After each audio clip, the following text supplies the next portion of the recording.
যে মরা মানুষ কবর থেকে কিছু করতে পারে না, অসম্ভব ব্যাপার। মদিনাতে অনাবৃষ্টি, বৃষ্টি নেই, খুব মনোযোগ দিয়ে শুনবেন। মদিনাতে অনাবৃষ্টি, বৃষ্টি নেই। লোকজন এসে হযরত ওমরকে বলছেন যে আপনি তো এখন আমিরুল মুমিনিন, তা আপনি যদি একটু দোয়া করেন তাহলে মনে হয় আকাশ থেকে পানি বর্ষণ হতে পারে।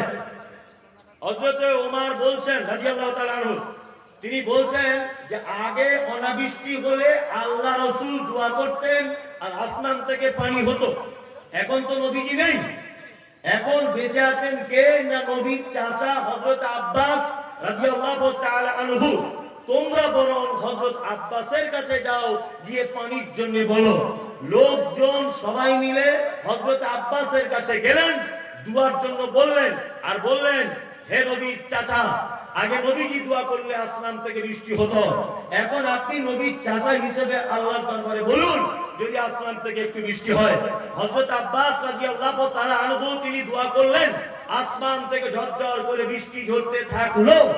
এইবারে এখানে একটা প্রশ্ন আপনার কাছে আমার, হযরত ওমরের কাছে যখন মানুষ গেছে দুয়ার আবেদন করতে, তাহলে পৃথিবীর সব থেকে দামি মানুষ মুহাম্মদ সাল্লাল্লাহু আলাইহি সাল্লাম, মানুষ মারা যাবার পরে যদি তার কিছু ভালো মন্দ করার ক্ষমতা থাকতো, তাহলে হযরত ওমর মদিনাতে মসজিদে নববীর পাশে আয়েশার হুজরাতে আল্লাহর নবী শুয়ে আছেন, ওমর এই কথা বলতে পারতেন, তোমরা সবাই নবীর কবরে গিয়ে বলো তাহলে আসমান থেকে বৃষ্টি হবে। এটা বলতে পারতেন কি পারতেন না? পারতেন। কিন্তু হযরত ওমর পাঠিয়েছেন কোথায়? জীবিত মানুষ কার কাছে? হযরত আব্বাসের কাছে। তার মানে পৃথিবীর সবথেকে দামি মানুষ মুহাম্মদ সাল্লাল্লাহু আলাইহি ওয়াসাল্লাম, এই মহান ব্যক্তি যদি মারা যাবার পরে কবর থেকে আর কোনো ভালো মন্দ কিছু করতে না পারে, তোমার হুজুরের কত টেম্পার যে মরার পরে নৌকায় করে জান্নাত নিয়ে চলে যাবে, তোমার পাছার চামড়া তুলে দিতে হবে। বিয়াদব কোথাকারে। সারা পৃথিবীর সবথেকে দামি মানুষ মুহাম্মদ সাল্লাল্লাহু আলাইহি ওয়াসাল্লাম, এত দামি মানুষ কিয়ামত পর্যন্ত আসবে না। এই মানুষ যদি মরার পরে সেই মানুষের বা সেই নবীর কবরে যদি ভালো মন্দ যদি চাওয়া না যায়, তোমার পীর সাহেব কত দামি লোক যে তার কবরে চাইতে হবে। আর একটা কথা বলে যাচ্ছি, শুনে রেখে দেন। সারা পশ্চিম বাংলাতে যত মাজার আছে, এই মাজারের 80% 90% মাজারে মাল করি কিছু নেই, পুরো ভুয়ো, এমনিতেই করে রেখে দিয়েছে। কি বললাম বুঝলেন? আপনাকে একটা দৃষ্টান্ত পেশ করছি, শুনে রেখে দেন। উত্তর 24 পরগনায় হাড়োয়া বলে একটা জায়গা আছে, কেউ নাম শুনেছেন? হাড়োয়া শুনেছেন নাম? বসিরহাট লাইনে হাড়োয়া। এইখানে একটা মাজার আছে, বাবা একদিল শাহ, ভালো করে বুঝবেন। ওই পীর সাহেবের আর একটা মাজার আছে এই বারাসাতের মধ্যে একটা জায়গা আছে, তার নাম কাজীপাড়া। সবাই হয়তো জানেন, বিশেষ করে যারা ব্যবসা বাণিজ্য ফেরি টেরি করেন ওই জায়গাটা বেশি থাকে, কাজীপাড়া। ওখানে একটা মাজার আছে, তারও নাম একদিল শাহ মাজার। আপনি এই রোড দিয়ে এই NH 34 আপনি কলকাতা যাবেন, কলকাতা যাওয়ার আগে বারাসাত পার করে, বারাসাত কলোনি মোড়, ডাক বাংলার মোড়টা পার করে ডান দিকে তাকাবেন, ডান দিকে তাকিয়ে দেখবেন রোডের উপরে যশোর রোডের সাইডে একটা মাজার করা আছে। ওই মাজারটার নামও একদিল শাহ। তা মনে মনে ভাবছি একটা পীর মরেছে কত জায়গায়, একটা পীর মরে কত জায়গায়। বলছে না, ঘটনা এরকম নয়। বলছে কি? বলছে আমাদের পীর বাবা কলকাতায় গিয়েছিলেন নাখোদা মসজিদে কোনো একটা মিটিংয়ে। আসার সময় তখন বাস লরি কিছু ছিল না, বারাসাতে আসার সময় খুব জোরে পেচ্ছাপ পেয়ে গেছিল, হুজুর এখানে বসে পেচ্ছাপ করেছিলেন, ওই জন্য এখানে একটা মাজার। আর একটু দূরে গিয়ে হুজুর একটু বসে আরাম করেছিলেন, ওখানে একটা মাজার। এইভাবে পৌঁছানো পর্যন্ত হুজুর 4 জায়গায় থেমেছেন, 4টে মাজার।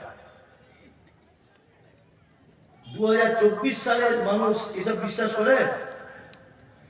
তাহলে কিছু মানুষ করছে।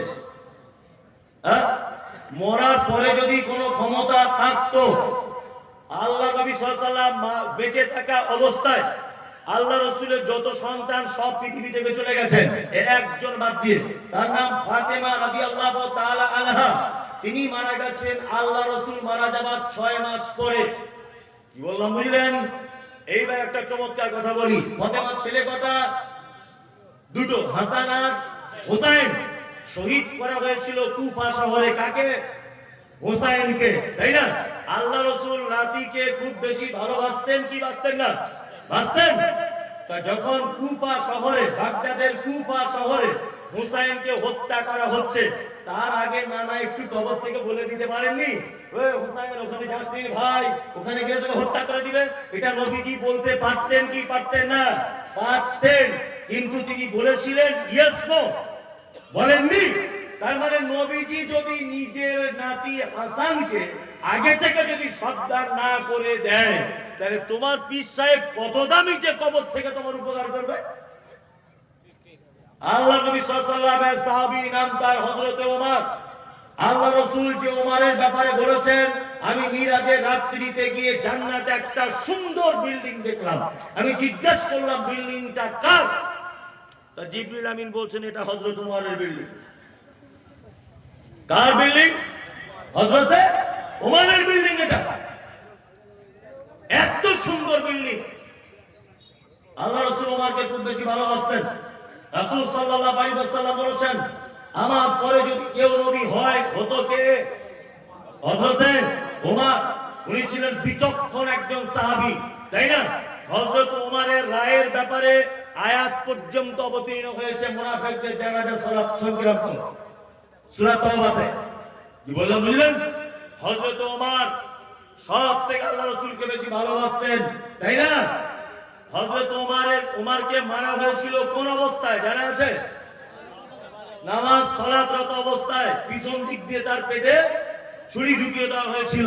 তা আল্লাহ রাসূল একবার খবর থেকে বললেন, ওমর তোমাকে আমি খুব ভালোবাসি, আমি তোমার জন্য জান্নাতে একটা ঘর দেখে এসেছি ওমর, তুমি নামাজ পড়তে যেও না, এখনই তোমার পেটে ছুরি ঢুকিয়ে দেবে। এটা আল্লাহ রাসূল বলতে পারতেন না? পারতেন, কিন্তু তিনি বলেননি। তার মানে পৃথিবী থেকে মানুষ মারা যাওয়ার পরে তার আর ভালো মন্দ কোনো কিছু করার কোনো ক্ষমতা থাকে না। তার মানে সারা পৃথিবীতে যারা দাবি তুলছে যে মৃত মানুষের কাছে চাওয়া যাবে, তাদের মাধ্যমে চাওয়া যাবে, এই মুনতাজুল ইসলাম বলছি এরা পচা মূর্খ, পচা মূর্খ। এদের মাথাতে টাটকা গোবর ভরা আছে, এর গরুর গোবর, কিছু বুঝে না। আল্লাহ রাসূল বাঁচাতে পারছেন না ওমরকে, নিজের নাতি হুসাইনকে।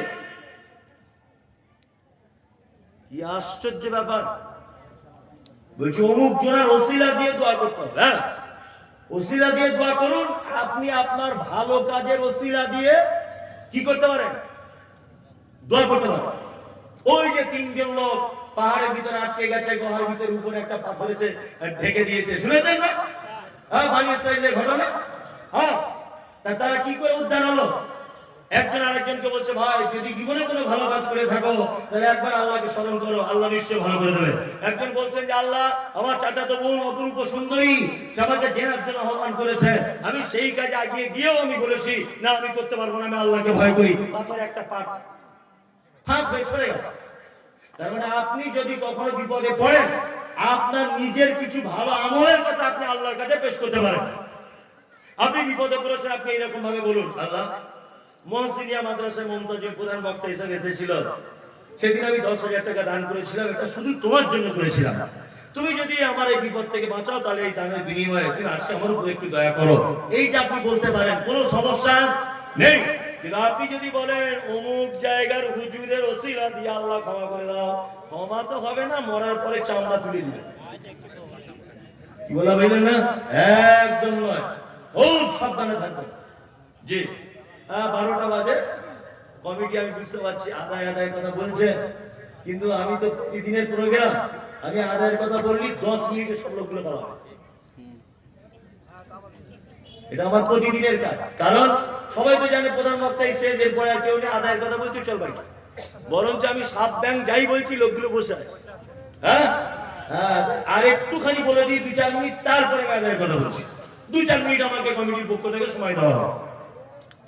তাহলে এতক্ষণ পর্যন্ত আপনাদেরকে বললাম ইয়াকা নাবুদু ওয়া ইয়াকা নাস্তাঈন। আমরা ইবাদত শুধু কার জন্য করব? আল্লাহ।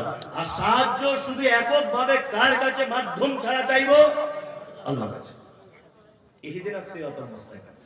আল্লাহ তুমি একটু আমাকে সহজ পথ দেখাও।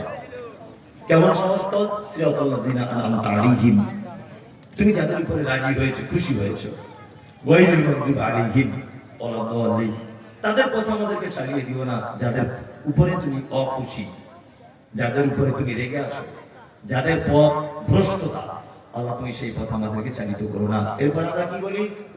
আমিন। গায়রিল মাগদুবি আলাইহিম ওয়ালা দাল্লিন কি বলি? এই জায়গায় বেশ চমৎকার চমৎকার কয়েকটা ব্যাখ্যা বিশ্লেষণ ছিল, কিন্তু রাত্রি তো এখন বাজে 12টা। কি বললাম বুঝলেন? ওই জন্য আমি আর আগিয়ে যাচ্ছি না, আমি আমার গাড়ির গতি আস্তে আস্তে পিছিয়ে নিয়ে যাচ্ছি। আমি চমৎকার করে আর একটা কথা আপনাদেরকে বলে দিই। এক, ইহদিনাস সিরাতাল মুস্তাকিম, আল্লাহ তুমি আমাদেরকে সঠিক পথ দেখাও। এটা আমরা বলি কি বলি না? 365 দিন নামাজে বলছেন, কবুল হচ্ছে? হচ্ছে না। শুধু দোয়া করে নিজেকে পরিবর্তন করা যাবে না। আমি মূর্খ, পচা মূর্খ, লেখাপড়া জানি না। আমার আব্বা দোয়া করছে, আল্লাহ আমার বেটাকে মমতাজুল ইসলামকে ভাবতা শিশু মাদ্রাসার হেড বর্ণনা করে দাও। খুব দোয়া করছে।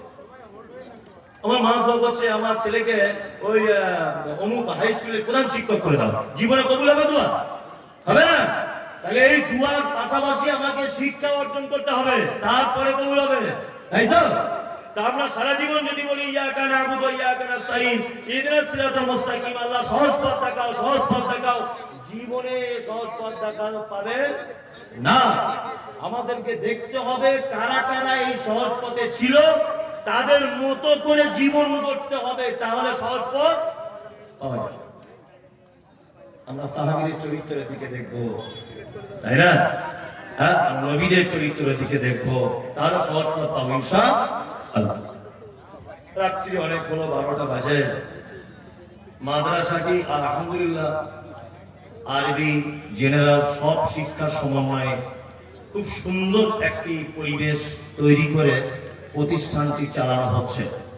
দয়া করে আপনারা কেউ যাবেন না, একটু বসে যান। ওই জন্য আমাকে বারবার বলা হয়েছে, এখনো বলা হচ্ছে আদায়ের দিকে কিছু বলুন, আর বলাটা উচিত। কারণ মাদ্রাসা আলহামদুলিল্লাহ আল্লাহ আমাকে দিয়েও একটা চালায়, এ খুব কঠিন কাজ, খুবই কঠিন কাজ। আর এর সরকার আপনারাই, এই যে বিন্দু বিন্দু করে দেন। তারপরে একটা বড় কথা শুনলাম যে আপনাদের বহিরাগত আদায়কারী রাখা হয়নি, যে বিভিন্ন জায়গায় আদায় যাবে। আমার আগে উনি হিসাব পেশ করছিলেন, বলছিলেন, আলহামদুলিল্লাহ খুব চমৎকার, শুনে খুব খুশি হয়েছে। আর আপনাদেরও মনের দিক দিয়ে আনন্দিত হওয়া উচিত যে আমরা নিজেরাই এটাকে চালাই। আর নিজেরা চালান যখন, এর আয়ের উৎস কিন্তু আপনারা, তাই তো কিনা? আপনারা ছাড়া এর আয়ের উৎস আর কেউ নেই। ওই জন্য আমি বলবো ছোট ভাইয়ের মতো করে, যাদের ছেলের বয়সী বাপজি আমার, আপনি আপনার অর্থ থেকে সব দিতে হবে না, অল্প কিছু আপনি মহাশনিয়া শিশু মাদ্রাসায় আল্লাহর রাস্তায় কিছু মাল ব্যয় করুন, কিছু করুন। যদিও আমি আদায়কারী বক্তা নয়, আওয়াল ভাইয়ের মতো সুস্বার করে বলতে পারি না, তারপরেও আমি আপনাদের কাছে দাবি রাখছি যে আপনারা আল্লাহর রাস্তায় কিছু দেন। সবাই একটু একটু এগিয়ে আসুন, তাহলে হবে ইনশাআল্লাহ। আপনি বলুন যে আমার পক্ষ থেকে আমি 2000 5000 আমার পক্ষ থেকে আমি দেবো, বলুন, একটু মেহেরবানি করুন, খুব ভালো লাগবে। তার বেনামে একজন ভাই 400 টাকা দিলেন, কেউ চলে যাবেন না। আল্লাহ নবী শেখানো দোয়া, মজলিস ভাঙা দোয়া বলে তবে আপনারা যাবেন, কেউ চলে যাবেন না। আচ্ছা, একজন বাপজি উনি দিলেন 1200 টাকা। আল্লাহুম্মা সাল্লি আলাইহি আল্লাহুম্মা বারিক আলাইহি। এই ভাই যারা আছেন বসে, আপনারা একটু আল্লাহর রাস্তায় দেন, দেন একটু, সকলেই দেন। আরে 1000 করে তো 50 জন দিয়ে দিলে 50,000 হয়ে যাবে, তাই না?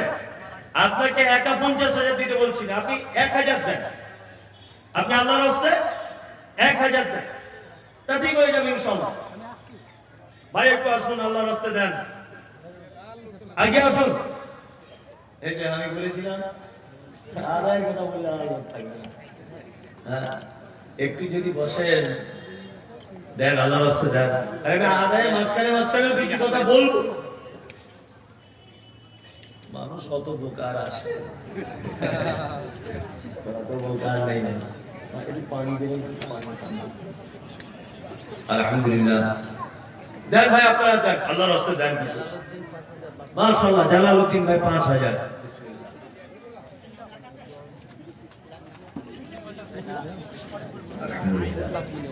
জালালউদ্দিন ভাই 5000 টাকা। ওর আব্বার জন্য দোয়া চেয়েছেন, আপনারা দেন। এই যে একজন ভাই 500 টাকা দিলেন, আলহামদুলিল্লাহ। আব্বা মায়ের জন্য 500 টাকা দিয়েছেন, আলহামদুলিল্লাহ।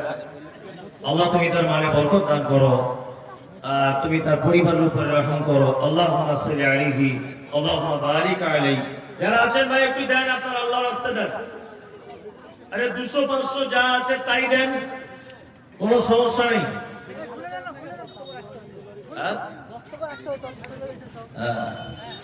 শুধু বক্তব্য রাখতে হবে না, মাদ্রাসা দিকটা একটু দেখতে হবে। দেন, আপনারা কিছু দেবেন তো দেন। জি জি দেন, যার কাছে যা আছে তাই। মায়েরা যারা আছেন আপনারা কিছু দেন, আল্লাহর রাস্তায় আপনারা কিছু দেন। মায়েরা আপনাদেরকে বলছি, আপনারাও কিছু আল্লাহর রাস্তায় দেন, সাদকা করুন। জি জি, সবাই দেন, আসুন, একটু আসুন, আল্লাহর রাস্তায় আসুন।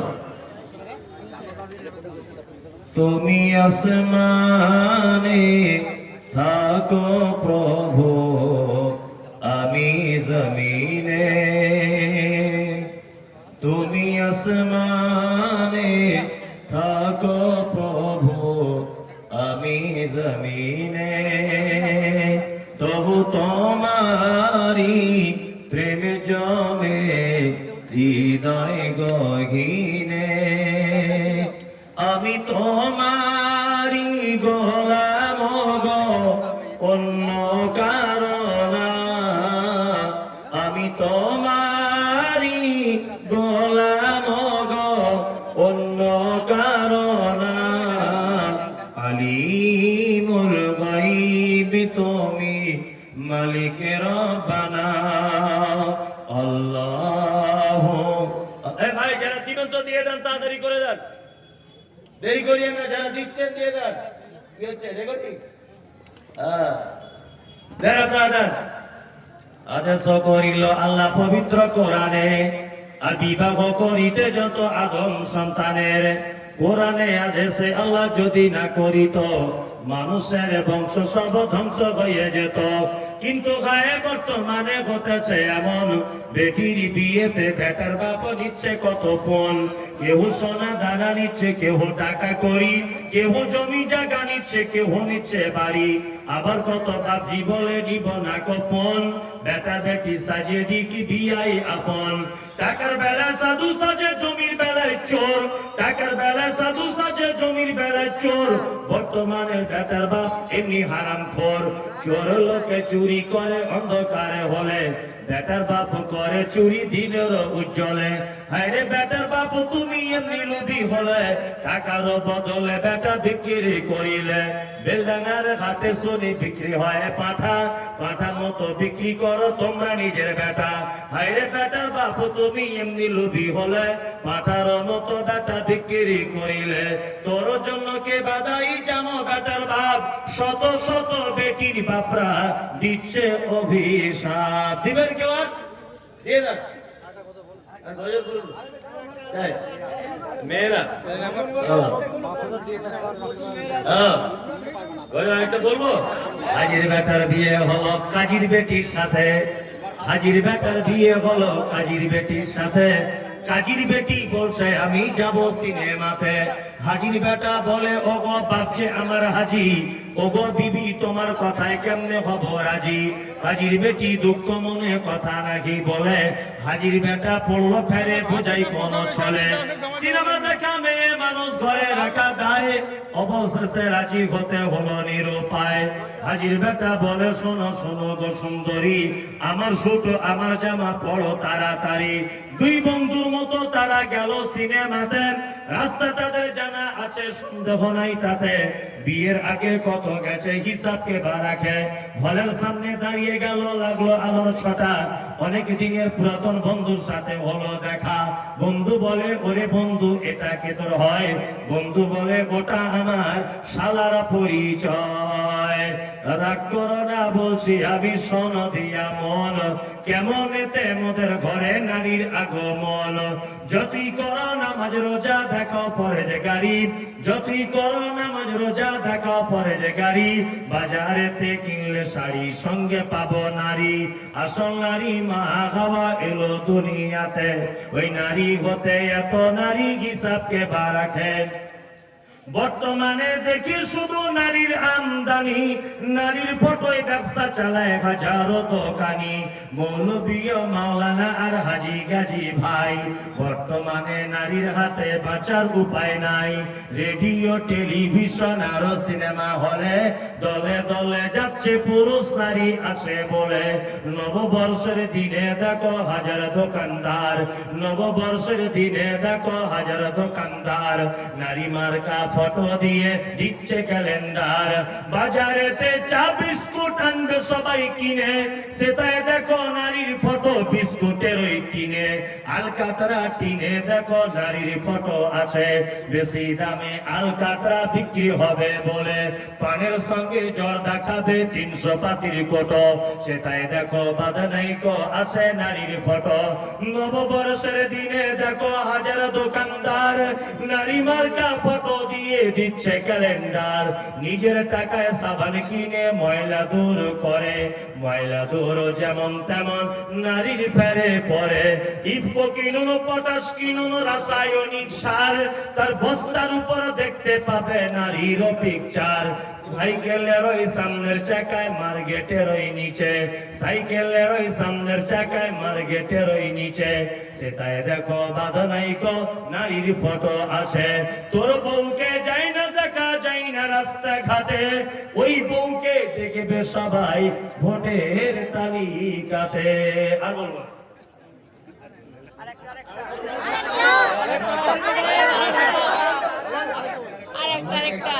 আমাকে খেতা পেয়েছো?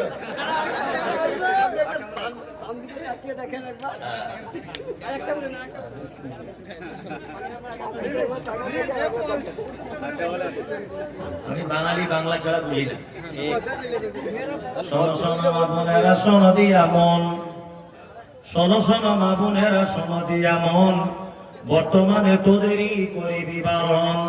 সকাল সন্ধ্যা জানলা ফাঁকে আয়না লইয়ে হাতে, নিজে হাতে মাথার চুল কাঁচি দিয়ে কাটে, নিজের কাটে কাপড় কিনে দর্জি ঘরে ঢোকে, বুক ফুলিয়ে জামার মাপ দেয় দর্জিকে। পেটে কাটা পিঠে কাটা নেই কো বোতাম বুকে, 1 মিটার কাপড় কিনে 6 মিটার ঢাকে। আবার কত বুনের জামা পা বরাবর, আবার কত বুনের জামা পা বরাবর, হেলে দুলে রাস্তা চলে খুঁজছে যেন বর। নাইটি পড়ো ভালো করো শরীর থাকে ঢাকা, বলো দেখি ও মনটি মাথা কেন ফাঁকা। শরিয়াতে এমন পোশাক পাচ্ছ কোথায় বলো, বোরকা ফেলে নাইটি পরে কেমন করে চলো। কিবা তোমার রূপের বাহার নেই কো চলন সোজা, লাল রঙের ওই দেখি আবার মাথার উপর গোঁজা। তোমার স্বভাব লাল ফিটে হতে চাও ভালো, এরূপ কেন করো বুবু সত্যি করে বলো। গরিব লোকের মেয়ে দেখো ভাত নাই তার ঘরে, এত দামি পোশাক তুমি পাচ্ছ কেমন করে। এসব কথা বলতে গেলে বোঝা ওঠা দায়, সবার চেয়ে বেশি লাভ গরুর ব্যবসায়। নিউ কাটিং এর জামা এনে ঘরে এসে পড়ে, ডিস্কো বলে দেখতে চায় তোমার ঘুরে ফিরে। ডিস্কো মানে ন্যাংটা নাচে সব লোকে জানেন, প্রসঞ্জিত এনেছে গেল বেলডাঙ্গা ময়দানে। আজ কালে নারী যুবক ডিস্কো দাবি করিতেছে, নায়ক নায়িকার মতো তারা ন্যাংটা নাচে নাচে। মুসলমানদের মেয়েরা দেখো গলাতে তার মালা, ডাগর ডগর ছেলের সাথে যাচ্ছে সবে মেলা। বিয়ে শাদী নেই কো তাদের নেই কো গো পরিচয়, বিয়ে শাদী নেই গো তাদের নেই গো পরিচয়, প্রেম প্রেমিকার মতো তারা মুখের কথা কয়। আবার কত বোনকে দেখি বাজারেতে ঘোরে, আবার কত বোনকে দেখি বাজারেতে ঘোরে, লম্বা লম্বা মাথার চুল টাইট প্যান্ট পরে। সত্য কথা বলছি আমি, রাগ করে তো করুক, সত্য কথা বলছি আমি, রাগ করে তো করুক। নারী পুরুষ সবাই মিলে পড়তেছে শুট বুট, যুবক ছেলের মতো তারা পকেট লাগায় বুকে, টাকায় আছে বলে যদি চোরে পকেট কাটে, চাপবে যখন বাসার ভিড়ে পড়বে চোরের হাতে, পকেট কাটতে গিয়ে তাদের চামড়া কাটা যাবে। একই নীতি নারীর গতি বোঝা মুশকিল, একই নীতি নারীর গতি বোঝা মুশকিল। অধেক রাতে স্বামীকে ফেলে পালায় খুলে খিল, আবার কত বোন বলে আমরা বড় সতী, পর পুরুষের মুখ দেখি না ঘরের ভিতর থাকি। কি বলিব লজ্জার কথা বলতে পারি না, কি বলিব লজ্জার কথা বলতে পারি না, হঠাৎ শুনি অমুকের মেয়ে হলো ছেলের মা। নারায়ে তাকবীর।